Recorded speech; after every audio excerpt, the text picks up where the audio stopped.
Omkar news में स्वागत है। शारदीय नवरात्रा के इस विशेष कार्यक्रम में आज हम चर्चा करेंगे चौथे दिन का। चौथा दिन मां कुष्मांडा शेर पर सवार, हाथों में कमल और कमंडल, धनुष्वान के साथ अमृत कलश, चक्र और गदा के हाथ में जपमाला इनकी पहचान है। मां कुष्मांडा देवी सृष्टि की रचना की। भागवत पुराण में ऐसा वर्णन है। विशेष पूजा विधि कैसे करें और इनसे मनचाहा फल कैसे प्राप्त करें, इसके लिए हम जानने के लिए चलते हैं श्री मनोज शास्त्री जी से।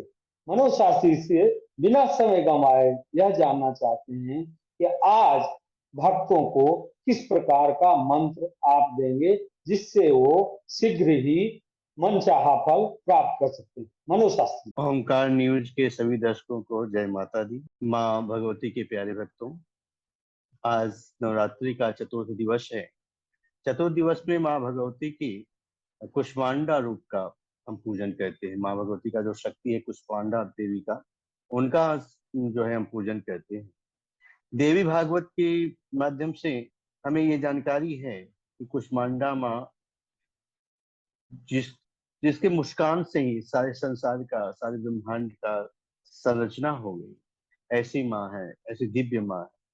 कहते हैं जो भी प्राणी अपने जीवन में धन के अभाव में जीता हो, संतान की तरफ से परेशानियां हो, या उनके किसी भी कार्य में कोई व्यवधान हो रहा हो, तो आज के दिन यदि श्रद्धा भाव के साथ माँ के श्री चरणों में विराजमान हो करके, राजेश जी, इसमें माँ के लिए विशेष जो है ना प्रसाद चढ़ाना होता है, जो कि मालपुआ।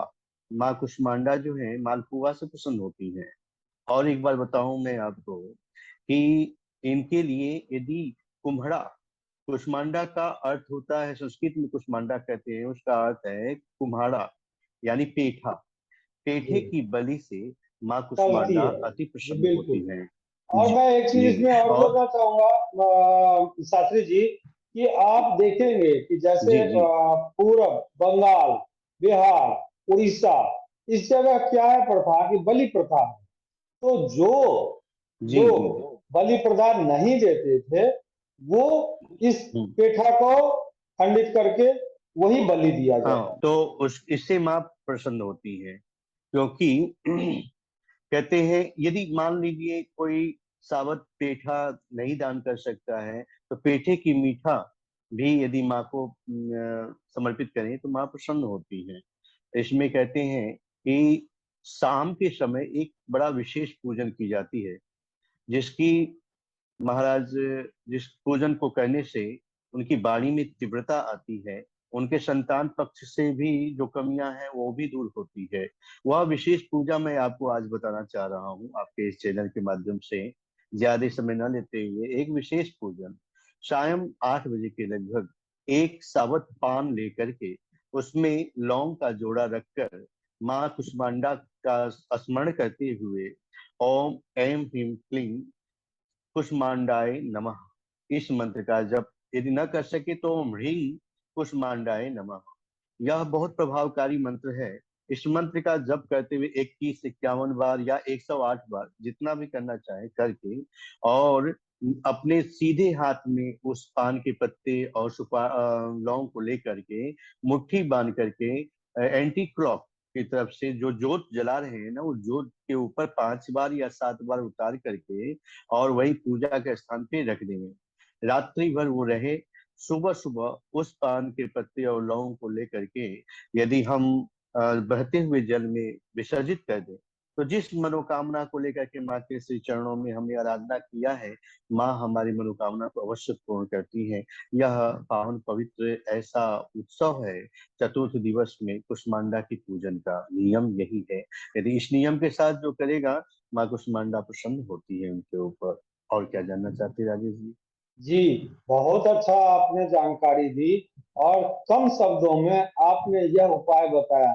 इसी को हम कहते हैं कि यह जो 8-9 दिन का नवरात्रा है, इसमें विशेष पूजा विधि। मैं बार बार शास्त्री जी आपको भी ध्यान केंद्रित कराता हूँ और दर्शकों को भी ध्यान केंद्रित करवाता हूँ कि विशेष पूजा विधि कम समय में, इसमें बहुत ज्यादा समय नहीं लगना, कम समय में अधिक फल प्राप्ति कैसे करें, यही चीज को मैं अब विस्तार से आपसे जानना चाहता हूँ।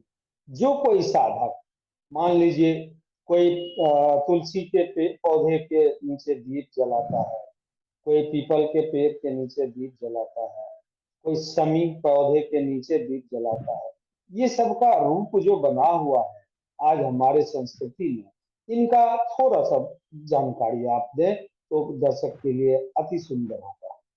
देखिए, हमारे सनातन धर्म में प्रत्येक वस्तु, प्रत्येक पदार्थ, प्रत्येक स्थान का महत्व दिया गया है। जैसे पीपल के वृक्ष के नीचे शनिवार के दिन यदि हम दीपक जलाते हैं तो मान्यता है कि शनि महाराज प्रसन्न होते हैं। और पीपल का पेड़ कोई साधारण पेड़ नहीं है, उस वृक्ष के ऊपर सभी देवी देवताओं का वास किया होता है।